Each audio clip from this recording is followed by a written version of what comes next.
Hi ಸ್ನೇಹಿತರೆ, ನೋಡಿ, ಗೃಹಲಕ್ಷ್ಮಿ ಯೋಜನೆಯ ಪ್ರತಿ ಫಲಾನುಭವಿಗಳಿಗೆ 4,000 ಮತ್ತು ರೇಷನ್ ಕಾರ್ಡ್ ಹೊಂದಿರುವ ಪ್ರತಿ ಕಾರ್ಡ್ದಾರರಿಗೂ ಕೂಡ ತಲಾ ₹1,500 ಹಣ, ಒಟ್ಟು ₹5,500 ಹಣ ನಿಮ್ಮ ಬ್ಯಾಂಕ್ ಖಾತೆಗೆ ಸರ್ಕಾರ ಜಮಾ ಮಾಡ್ತಾ ಇದ್ದು, ಇಲ್ಲಿ ಗೃಹಲಕ್ಷ್ಮಿ ಯೋಜನೆಯ ಪ್ರತಿ ಫಲಾನುಭವಿಗಳಿಗೆ ಈ ಬಾರಿ 2,000 ಹಣ ಬದಲು 4,000 ಹಣನ ನಿಮ್ಮ ಬ್ಯಾಂಕ್ ಖಾತೆಗೆ ಸರ್ಕಾರ ಜಮಾ ಮಾಡ್ತಾ ಇದ್ದು, ಪ್ರತಿಯೊಂದು ಫಲಾನುಭವಿಗಳಿಗೆ ಇಂದು ಶುಕ್ರವಾರ ಫೆಬ್ರವರಿ 6ರಂದು 2,000 ಹಣ ಬದಲು 4,000 ಗೃಹಲಕ್ಷ್ಮಿ ಹಣನ ಸರ್ಕಾರ ಜಮಾ ಮಾಡ್ತಾ ಇದೆ. ಅದೇ ರೀತಿ ರೇಷನ್ ಕಾರ್ಡ್ ಹೊಂದಿರುವ ಪ್ರತಿ ಕಾರ್ಡ್ದಾರರ ಬ್ಯಾಂಕ್ ಖಾತೆಗೆ ತಲಾ ಒಂದು ಕಾರ್ಡಿಗೆ ₹1,500 ಹಣನ ಸರ್ಕಾರ ಕೊಡ್ತಾ ಇದ್ದು, ಒಟ್ಟು ಪ್ರತಿಯೊಂದು ಫಲಾನುಭವಿಗಳ ಬ್ಯಾಂಕ್ ಖಾತೆಗೆ ಸರ್ಕಾರ ₹5,500 ಹಣನ ಜಮಾ ಮಾಡ್ತಾ ಇದ್ದು, ಯಾವ ಫಲಾನುಭವಿಗಳಿಗೆ ಈ ಒಂದು ಹಣ ಬರ್ತಾ ಇದೆ ಮತ್ತು ಯಾವ ಕಾರ್ಡ್ದಾರರಿಗೆ ಈ ಒಂದು ಹಣ ಸಿಗ್ತಾ ಇದೆ ಅಂತ ನಾನು ನಿಮಗೆ ತಿಳಿಸ್ಕೊಡ್ತಾ ಇದ್ದೀನಿ. ಅದಕ್ಕಿಂತ ಮೊದಲು ನೋಡಿ ವೀಕ್ಷಕರೇ, ನೀವೇನಾದ್ರೂ ಇನ್ನೂ ಕೂಡ ನನ್ನ ಚಾನಲ್ನ ಸಬ್ಸ್ಕ್ರೈಬ್ ಆಗಿಲ್ಲ ಅಂದರೆ ದಯವಿಟ್ಟು ಪ್ರತಿಯೊಬ್ಬರು ಚಾನಲ್ನ ಸಬ್ಸ್ಕ್ರೈಬ್ ಮಾಡ್ಕೊಳ್ಳಿ, ಹಾಗೆ ವಿಡಿಯೋಗೆ ಒಂದು ಲೈಕ್ನ ಕೊಡಿ. ಹೌದು ವೀಕ್ಷಕರೇ, ಸರ್ಕಾರದಿಂದ ಗೃಹಲಕ್ಷ್ಮಿ ಯೋಜನೆಯ ಫಲಾನುಭವಿಗಳಿಗೂ ಹಾಗೂ ರೇಷನ್ ಕಾರ್ಡ್ ಹೊಂದಿರುವ ಪ್ರತಿ ಕಾರ್ಡ್ದಾರರಿಗೂ ಭರ್ಜರಿ ಗುಡ್ಡಿಸ್ನ ಕೊಟ್ಟಿದ್ದು, ನಿಮ್ಮ ಬ್ಯಾಂಕ್ ಖಾತೆಗೆ ಒಟ್ಟು ₹5,500 ಹಣನ ಒಟ್ಟಿಗೆ ಜಮಾ ಮಾಡ್ತಾ ಇದೆ.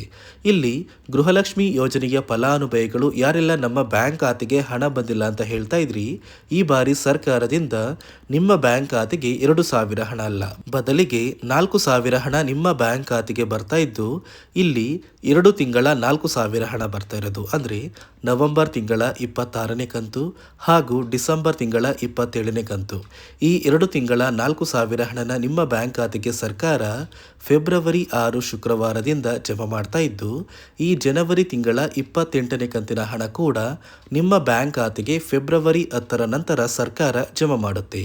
ಅದೇ ರೀತಿ ರೇಷನ್ ಕಾರ್ಡ್ ಹೊಂದಿರುವ ಪ್ರತಿಯೊಂದು ಫಲಾನುಭವಿಗಳಿಗೂ ಕೂಡ ಸರ್ಕಾರ ₹1,500 ಹಣನ ಕೊಡ್ತಾರೆ ಅಂತ ಸಾಕಷ್ಟು ಕಡೆ ಒಂದು ಮಾಹಿತಿ ಬರ್ತಾ ಇದೆ. ಹಾಗಾದರೆ ನಿಮ್ಮ ಬ್ಯಾಂಕ್ ಖಾತೆಗೆ ಈ ₹1,500 ಹಣ ಬರೋದು ನಿಜನಾ? ನೋಡಿ ವೀಕ್ಷಕರೇ, ಸರ್ಕಾರದಿಂದ ಬಂದಿರುವ ಮಾಹಿತಿ ಏನು ಅಂದರೆ, ಪ್ರತಿ ಫಲಾನುಭವಿಗಳ ಒಂದು ರೇಷನ್ ಕಾರ್ಡ್ ಏನಿದೆ, ಆ ಒಂದು ರೇಷನ್ ಕಾರ್ಡ್ಗೆ ₹1,500ಗೆ ಸಿಗುವಂತಹ 5 ರೀತಿಯ ಆಹಾರ ಪದಾರ್ಥಗಳನ್ನ ಉಚಿತವಾಗಿ ಸರ್ಕಾರ ಕೊಡ್ತಾ ಇದೆ. ಅಡುಗೆ ಎಣ್ಣೆ, ತೊಗರಿಬೇಳೆ, ಸಕ್ಕರೆ, ಉಪ್ಪು, ರಾಗಿ ಮತ್ತು ಗೋಧಿ, ಈ ರೀತಿಯ ಆಹಾರ ಪದಾರ್ಥಗಳನ್ನ ಇದೇ ಫೆಬ್ರವರಿ ತಿಂಗಳಿಂದ ಇಂದಿರಾ ಕಿಟ್ ಮುಖಾಂತರ ಪ್ರತಿ ತಿಂಗಳು ಸರ್ಕಾರ ಉಚಿತವಾಗಿ ನಿಮಗೆ ವಿತರಣೆ ಮಾಡ್ತಾ ಇದ್ದು, ಇನ್ನು ಮುಂದೆ ಪ್ರತಿ ತಿಂಗಳು ಪ್ರತಿಯೊಬ್ಬರು ಈ ಸೌಲಭ್ಯಗಳನ್ನ ಪಡ್ಕೋತೀರಾ. ಅದೇ ರೀತಿ ನಿಮ್ಮ ಬ್ಯಾಂಕ್ ಖಾತೆಗೆ 2 ತಿಂಗಳ ಗೃಹಲಕ್ಷ್ಮಿ ಯೋಜನೆಯ 4,000 ಹಣನ ನೀವು ಪಡಿಬೇಕು ಅಂದರೆ ಸರ್ಕಾರದಿಂದ ಕೆಲವು ಹೊಸ ನಿಯಮಗಳನ್ನ ಹಣಕಾಸು ಇಲಾಖೆ ಜಾರಿಗೆ ತಂದಿದ್ದು, ಈ ನಿಯಮಗಳ ಪ್ರಕಾರ ಸಾಕಷ್ಟು ಫಲಾನುಭವಿಗಳಿಗೆ ಈ ಬಾರಿ ಗೃಹಲಕ್ಷ್ಮಿ ಹಣ ಕೂಡ ಕ್ಯಾನ್ಸಲ್ ಆಗಿದೆ. ಹಾಗಾದರೆ ಸರ್ಕಾರ ಜಾರಿಗೆ ತಂದಿರುವ ಆ ನಿಯಮಗಳು ಏನು ಮತ್ತು ಯಾವ ಫಲಾನುಭವಿಗಳಿಗೆ ಹಣ ಜಮಾ ಆಗ್ತಾ ಇದ್ದು ಯಾರಿಗೆಲ್ಲ ಕ್ಯಾನ್ಸಲ್ ಆಗಿದೆ ಅಂತ ನಾನು ನಿಮಗೆ ತಿಳಿಸ್ಕೊಡ್ತಾ ಇದ್ದೀನಿ.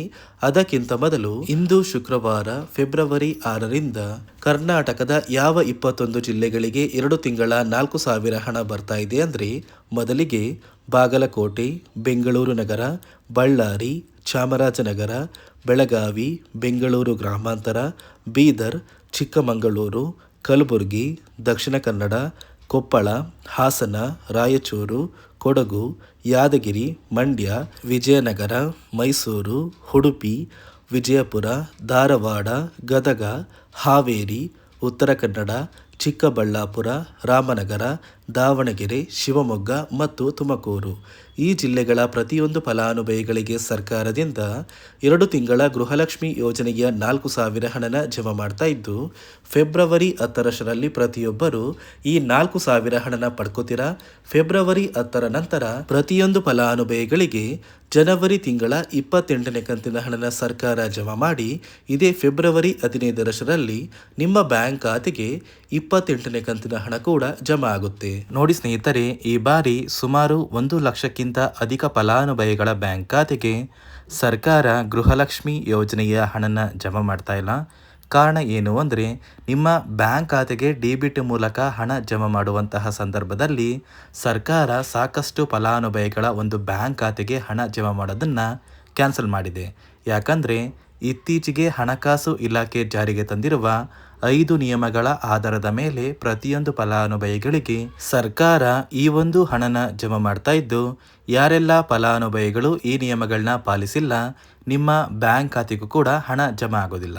ಹಾಗಾದರೆ ಬನ್ನಿ ಸ್ನೇಹಿತರೆ, ಸರ್ಕಾರ ಜಾರಿಗೆ ತಂದಿರುವ ಆ 5 ಹೊಸ ನಿಯಮಗಳು ಏನು ಅಂತ ನಾನು ನಿಮಗೆ ತಿಳಿಸ್ಕೊಡ್ತಾ ಇದ್ದೀನಿ.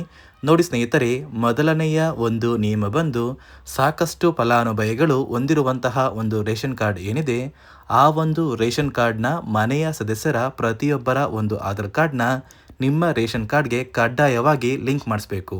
ಅಂದರೆ ಈ ಒಂದು ಲಿಂಕ್ ಮಾಡಿಸುವಂತಹ ಒಂದು ಪ್ರೊಸೀಜರ್ಗೆ ಸರ್ಕಾರ KYC ಅಂತ ಕರೀತಾರೆ. ನಿಮ್ಮ ರೇಷನ್ ಕಾರ್ಡ್ಗೆ ಇನ್ನೂ ಸಹ KYC ಆಗಿಲ್ಲ ಅಂದರೆ ನಿಮ್ಮ ಬ್ಯಾಂಕ್ ಖಾತೆಗೆ ಸರ್ಕಾರ ಮುಂದಿನ ದಿನಗಳಲ್ಲಿ ಗೃಹಲಕ್ಷ್ಮಿ ಯೋಜನೆಯ ಹಣನ ಕ್ಯಾನ್ಸಲ್ ಮಾಡುತ್ತೆ.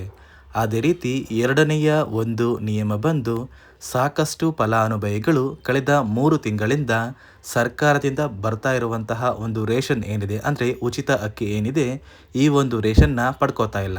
ಒಂದು ವೇಳೆ ಕಳೆದ 3 ತಿಂಗಳಿಂದ ನೀವು ರೇಷನ್ನ ಪಡ್ಕೊಂಡಿಲ್ಲ ಅಂದರೆ ಸರ್ಕಾರ ನಿಮ್ಮ ಬಳಿ ಇರುವಂತಹ ಒಂದು ರೇಷನ್ ಕಾರ್ಡ್ನ ಕ್ಯಾನ್ಸಲ್ ಮಾಡುತ್ತೆ. ನಿಮ್ಮ ರೇಷನ್ ಕಾರ್ಡ್ನ ಸರ್ಕಾರ ಕ್ಯಾನ್ಸಲ್ ಮಾಡಿದರೆ ನಿಮ್ಮ ಬ್ಯಾಂಕ್ ಖಾತೆಗೆ ಗೃಹಲಕ್ಷ್ಮಿ ಯೋಜನೆಯ ಹಣ ಇರ್ಬೋದು ಮತ್ತು ಸರ್ಕಾರದಿಂದ ಬರುವಂತಹ ಒಂದು ಸೌಲಭ್ಯಗಳನ್ನ ನೀವು ಕಳ್ಕೋಬೇಕಾಗುತ್ತೆ. ಅದೇ ರೀತಿ ಮೂರನೆಯ ಒಂದು ನಿಯಮ ಬಂದು, ನೋಡಿ ಸ್ನೇಹಿತರೆ, ನಿಮ್ಮ ಬಳಿ ಇರುವಂತಹ ಒಂದು ಆಧಾರ್ ಕಾರ್ಡ್ ಏನಿದೆ, ಆ ಒಂದು ಆಧಾರ್ ಕಾರ್ಡ್ನ ಕಳೆದ 15 ವರ್ಷಗಳಲ್ಲಿ ನೀವು ಯಾವುದೇ ರೀತಿಯ ಒಂದು ತಿದ್ದುಪಡಿನ ಮಾಡಿಸಿಲ್ಲ ಅಂದರೆ ನಿಮ್ಮ ಬ್ಯಾಂಕ್ ಖಾತೆಗೆ ಸರ್ಕಾರ ಗೃಹಲಕ್ಷ್ಮಿ ಯೋಜನೆಯ ಹಣನ ಕ್ಯಾನ್ಸಲ್ ಮಾಡುತ್ತೆ. ಯಾಕಂದರೆ ಸರ್ಕಾರದಿಂದ ಬಂದಿರುವಂತಹ ಒಂದು ಆದೇಶದ ಪ್ರಕಾರ ಪ್ರತಿಯೊಂದು ಫಲಾನುಭವಿಗಳು ಕಳೆದ 15 ವರ್ಷಗಳಲ್ಲಿ ಯಾವುದೇ ರೀತಿಯ ಒಂದು ತಿದ್ದುಪಡಿನ ನಿಮ್ಮ ಆಧಾರ್ ಕಾರ್ಡ್ಗೆ ನೀವು ಮಾಡಿಸಿಲ್ಲ ಅಂದರೆ ಕಡ್ಡಾಯವಾಗಿ ಆದಷ್ಟು ಬೇಗ ನಿಮ್ಮ ಆಧಾರ್ ಕಾರ್ಡ್ಗೆ ತಿದ್ದುಪಡಿನ ಮಾಡಿಸಿ. ಅದೇ ರೀತಿ ನಾಲ್ಕನೆಯ ಒಂದು ನಿಯಮ ಬಂದು, ನಿಮ್ಮ ಕುಟುಂಬದ ಒಂದು ವಾರ್ಷಿಕ ಆದಾಯ 7 ಲಕ್ಷಕ್ಕಿಂತ ಕಡಿಮೆ ಇರಬೇಕು. ಒಂದು ವೇಳೆ ನಿಮ್ಮ ಕುಟುಂಬದ ವಾರ್ಷಿಕ ಆದಾಯ 7 ಲಕ್ಷಕ್ಕಿಂತ ಜಾಸ್ತಿ ಇದ್ದರೆ ನಿಮ್ಮ ಬ್ಯಾಂಕ್ ಖಾತೆಗೆ ಸರ್ಕಾರ ಗೃಹಲಕ್ಷ್ಮಿ ಯೋಜನೆಯ ಹಣನ ಕ್ಯಾನ್ಸಲ್ ಮಾಡುತ್ತೆ. ಅದೇ ರೀತಿ ಐದನೆಯ ಒಂದು ನಿಯಮ ಬಂದು, ನಿಮ್ಮ ಕುಟುಂಬದ ಸದಸ್ಯರು ಅಥವಾ ಗೃಹಲಕ್ಷ್ಮಿ ಯೋಜನೆಯ ಫಲಾನುಭವಿಗಳು ಯಾರು ಕೂಡ ಸರ್ಕಾರಿ ನೌಕರರಾಗಿ ಕಾರ್ಯನಿರ್ವಹಿಸ್ತಾ ಇರಬಾರ್ದು. ಒಂದು ವೇಳೆ ನಿಮ್ಮ ಕುಟುಂಬದಲ್ಲಿ ಯಾರೇ ಆಗಿದ್ರೂ ಸರ್ಕಾರಿ ನೌಕರರಾಗಿ ಕಾರ್ಯನಿರ್ವಹಿಸ್ತಾ ಇದ್ದರೆ ನಿಮ್ಮ ಬ್ಯಾಂಕ್ ಖಾತೆಗೆ ಗೃಹಲಕ್ಷ್ಮಿ ಯೋಜನೆಯ ಹಣ ಕ್ಯಾನ್ಸಲ್ ಆಗುತ್ತೆ. ಈ 5 ನಿಯಮಗಳ ಆಧಾರದ ಮೇಲೆ ಪ್ರತಿಯೊಂದು ಫಲಾನುಭವಿಗಳಿಗೆ ಸರ್ಕಾರ ಹಣ ಜಮಾ ಮಾಡ್ತಾ ಇದೆ. ಒಂದು ವೇಳೆ ನೀವು ಈ 5 ನಿಯಮಗಳನ್ನ ಪಾಲಿಸಿಲ್ಲ ಅಂದರೆ ನೀವು ಕೂಡ ಗೃಹಲಕ್ಷ್ಮಿ ಯೋಜನೆಯ ಹಣದಿಂದ ವಂಚಿತರಾಗಬೇಕಾಗುತ್ತೆ. ನೋಡಿ ಸ್ನೇಹಿತರೆ, ಇಂದು ಶುಕ್ರವಾರ ಫೆಬ್ರವರಿ 6ರಂದು ಕರ್ನಾಟಕದ 21 ಜಿಲ್ಲೆಗಳ ಪ್ರತಿ ಫಲಾನುಭವಿಗಳಿಗೆ ಸರ್ಕಾರ 2 ತಿಂಗಳ ಗೃಹಲಕ್ಷ್ಮಿ ಯೋಜನೆಯ 4,000 ಹಣನ ಜಮಾ ಮಾಡ್ತಾ ಇದೆ. ಅದೇ ರೀತಿ ರೇಷನ್ ಕಾರ್ಡ್ ಹೊಂದಿರುವ ಪ್ರತಿ ಕಾರ್ಡ್ದಾರರ ಬ್ಯಾಂಕ್ ಖಾತೆಗೆ ಹಣ ಬರ್ತಾ ಇಲ್ಲ. ಬದಲಿಗೆ ನಿಮ್ಮ ಒಂದು ಕಾರ್ಡಿಗೆ ಇನ್ನು ಮುಂದೆ ಪ್ರತಿ ತಿಂಗಳು 5 ರೀತಿಯ ಆಹಾರ ಪದಾರ್ಥಗಳನ್ನ ಸರ್ಕಾರ ಉಚಿತವಾಗಿ ಕೊಡ್ತಾ ಇದ್ದು, ಆದಷ್ಟು ಬೇಗ ಪ್ರತಿಯೊಬ್ಬರು ಈ ಸೌಲಭ್ಯಗಳನ್ನ ಪಡ್ಕೋತೀರಾ ಅಂತ ಹೇಳ್ತಾ, ಇದಿಷ್ಟು ಸರ್ಕಾರದಿಂದ ಬಂದಿರುವಂತಹ ಒಂದು ಮಾಹಿತಿಯಾಗಿದೆ. ನಾನು ಕೊಟ್ಟಿರುವಂತಹ ಮಾಹಿತಿ ನಿಮಗೆ ಇಷ್ಟ ಆಗಿದ್ದಲ್ಲಿ ದಯವಿಟ್ಟು ಪ್ರತಿಯೊಬ್ಬರು ನನ್ನ ಚಾನಲ್ನ ಸಬ್ಸ್ಕ್ರೈಬ್ ಮಾಡ್ಕೊಳ್ಳಿ, ಹಾಗೆ ವಿಡಿಯೋಗೆ ಒಂದು ಲೈಕ್ನ ಕೊಡಿ.